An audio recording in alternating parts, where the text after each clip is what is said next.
Olá, sejam bem-vindos ao canal, seu canal Histórias Diferentes.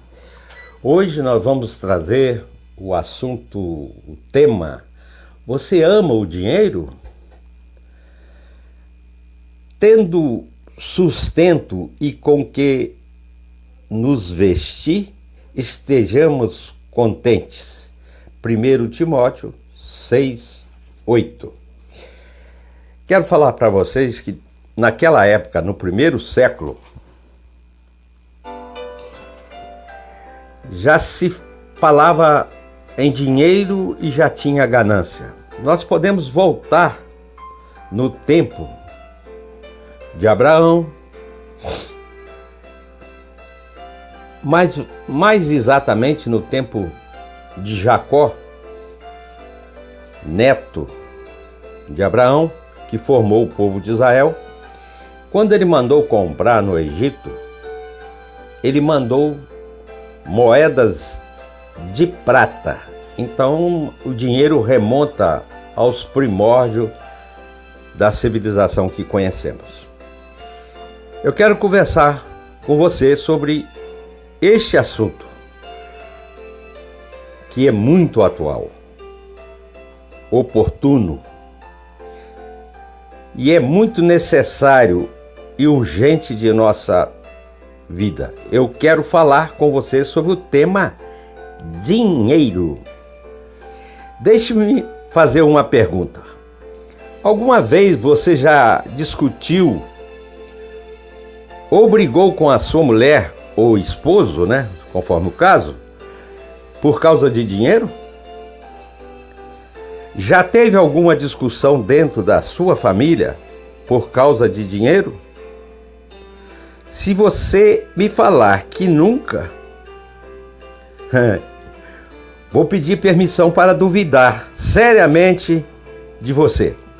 Porque, na verdade, praticamente todos nós discutimos, discordamos e até brigamos por causa de dinheiro. Porque temos dinheiro, porque não temos, porque temos pouco ou porque temos muito. Mas o dinheiro sempre foi um ponto de discórdia entre os seres humanos. Como advogado, eu já vi irmãs levar a outra na justiça, fazer um boletim de ocorrência por causa de um broche. É triste, é feio. Você vai perceber isso na família de Abraão. Certo dia, exatamente no meio de uma festa, Sara, esposa de Abraão, viu Ismael, filho da escrava Agar, caçoando de seu filho Isaque, e ela encheu-se de ódio. Olha bem o que aconteceu. Ela disse para o seu marido Abraão para repudiar aquela escrava. Não falou o nome dela, não. E nem do seu filho. Ela deu a seguinte justificativa para o fato: rejeita essa escrava. Nem nome tinha, hein? E seu filho, porque o filho dessa escrava não será herdeiro com Isaque, meu filho. Gênesis 21:10. Olha bem, dinheiro, Dinheiro na jogada. Aí está o dinheiro. Quantas brigas, quantas discussões por causa de dinheiro, por causa da divisão de herança, por causa da distribuição de bens dentro da família, até mesmo dentro das famílias cristãs. A Bíblia diz assim: porque onde está o teu tesouro, aí estará também o teu coração. Mateus 6:21. Isso nos leva a crer que o dinheiro certamente é hoje o maior ídolo, ou talvez o Deus mais adorado de nossa época e de nosso tempo. As pessoas vivem e morrem por causa de dinheiro. As pessoas casam e se divorciam por causa de dinheiro. Vendem até mesmo sua própria alma ao diabo por causa dele. Por causa de dinheiro, as pessoas roubam, sequestram, matam. O dinheiro, na verdade, é um feitiço. Mais do que uma moeda, ele é um ídolo, é um deus, o deus Mamon. Quero falar que quando Jacó mandou comprar mantimento no Egito, ele mandou dinheiro, mas era feito de prata. Depois fizeram a moeda de ouro e o valor intrínseco da moeda estava na quantidade de ouro que ela tinha. Hoje nós temos as notas, as cédulas, e que nós atribuímos universalmente um valor a elas e respeitamos como se fosse aquele valor, um valor absoluto, sagrado. Na verdade, aquilo é só um pedacinho de papel. E daí nós precisamos tomar muito cuidado, porque estamos vivendo numa geração materialista, onde o ter passou a ser mais importante do que o ser, e onde as pessoas são avaliadas à medida não pelo que são, mas por aquilo que possuem. Hoje a sociedade consumista, materialista, mercantilista e capitalista dá mais valor ao homem pela quantidade de bens que ele possui do que pelo seu caráter. Jesus Cristo foi categórico quando disse: a vida de um homem não consiste na abundância dos bens que ele possui. Está em Lucas 12:15. E também, pois que aproveitará o homem se ganhar o mundo inteiro e perder a sua alma. Mateus 6:26. O assunto é sério, irmãos. Estamos vivendo hoje num mundo muito complexo. O apóstolo Paulo, escrevendo aos Filipenses no primeiro século, já falava a respeito da situação desse tipo de pessoa, o qual era a seguinte: o destino deles é a perdição, o Deus dele é o ventre, e a glória deles está na infâmia, visto que só se preocupam com as coisas terrenas. Filipenses 3:19.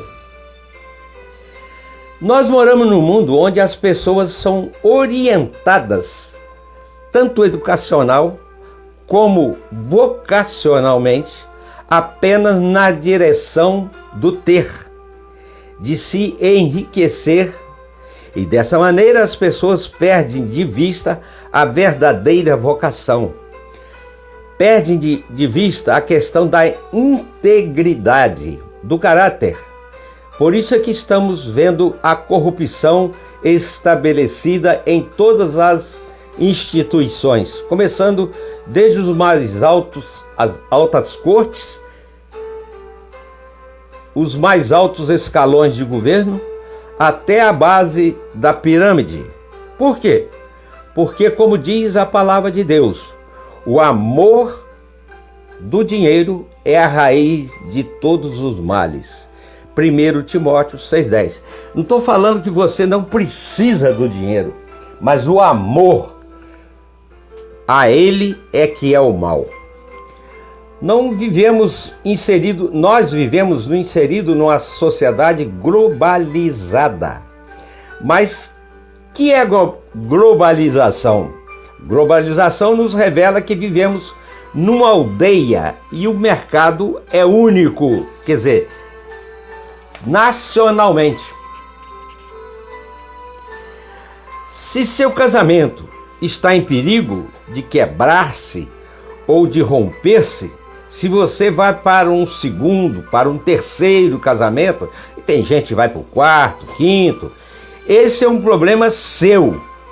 Esta máquina não pode parar. Esse mercado global, guloso, faminto e famigerado, muitas vezes leva você a só se preocupar com as coisas terrenas. Dessa maneira, até mesmo sem perceber, nós estamos entrando num processo famigerado de consumismo, achando que vamos ser felizes se tivermos o carro de tal marca, se morarmos numa casa luxuosa, se usarmos roupa de grife, tênis de marca. Então estamos transferindo a nossa felicidade para as coisas. E aí nós nos frustramos, porque você pode ter tudo que o mundo lhe oferece. Morar em uma casa bonita, mansão mais luxuosa, carro importado, caro, usar roupas mais requintadas, móveis de sua casa mais luxuosos, todo o requinte que o conforto lhe oferece. Mas o seu coração continuará vazio, porque coisa não satisfaz em sua alma. Você começa a viver uma vida superficial, rasa, de aparências. De repente, você quer dar a impressão de que tem mais do que na verdade você é e você tem. E desta maneira você corre o grande risco de se curvar diante do dinheiro, ou como a Bíblia chama, do Deus Mamon, e de adorar esse Deus, o Deus da sua vida, esse Deus moeda, esse Deus dinheiro. Quero dizer ainda que a palavra de Deus é muito clara nesse sentido, e nela está escrito: ora, os que querem ficar ricos caem em tentação e cilada, em muitas concupiscências insensatas e perniciosas, as quais afogam os homens na ruína e perdição. 1 Timóteo 6,9.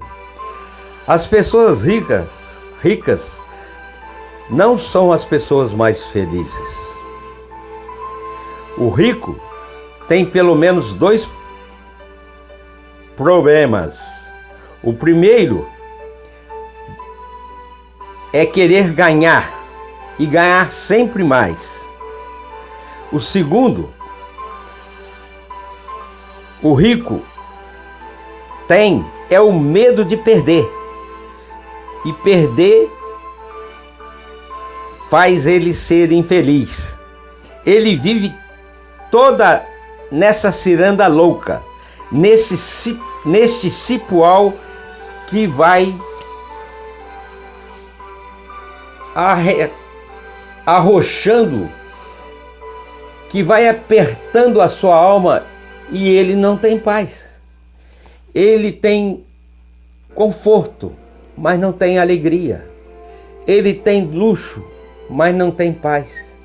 Ele tem bens, mas não tem satisfação interior. Alguém já disse que essas pessoas mais felizes são aquelas que chegam em casa com cheiro de graxa e reúnem a sua família ao redor de uma mesa para comer arroz com feijão. Mas quando vão deitar, conseguem descansar o coração e o corpo, porque tem uma alma leve, um coração livre, uma mente livre de preocupação e de ansiedade. A Bíblia diz: de fato, grande fonte de lucro é a piedade, o amor, com o contentamento. 1 Timóteo 6,6. A maior riqueza que você pode possuir é uma vida de comunhão com Deus e de intimidade com Ele. Você tem isso? É maravilhoso, irmão, quem tem. É conhecer Deus e a sua graça.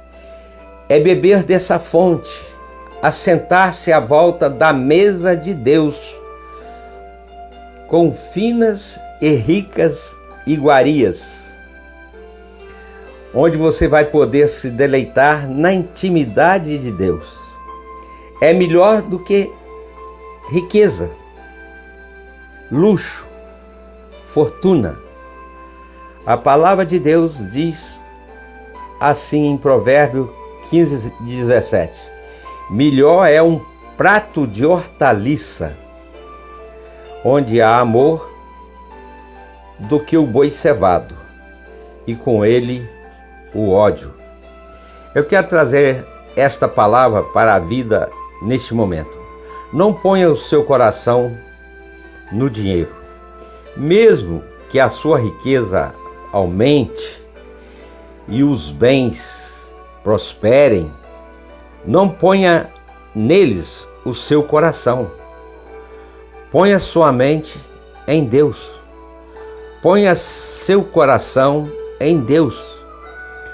Jesus é a verdadeira riqueza.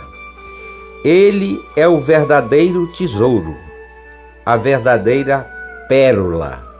Quando você encontra a Jesus, você encontra verdadeira riqueza da sua vida.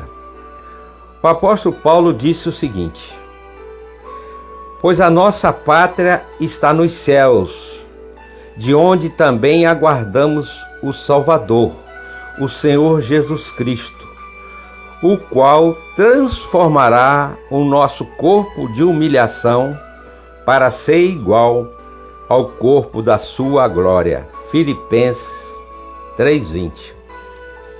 Ressalto aqui, irmãos, que naquela época dinheiro circulava pouco, mas já era um grande problema para aqueles irmãos. A nossa riqueza não está aqui. A nossa herança não está neste mundo. A nossa herança, nosso dinheiro, a nossa riqueza, a nossa pátria estão no céu.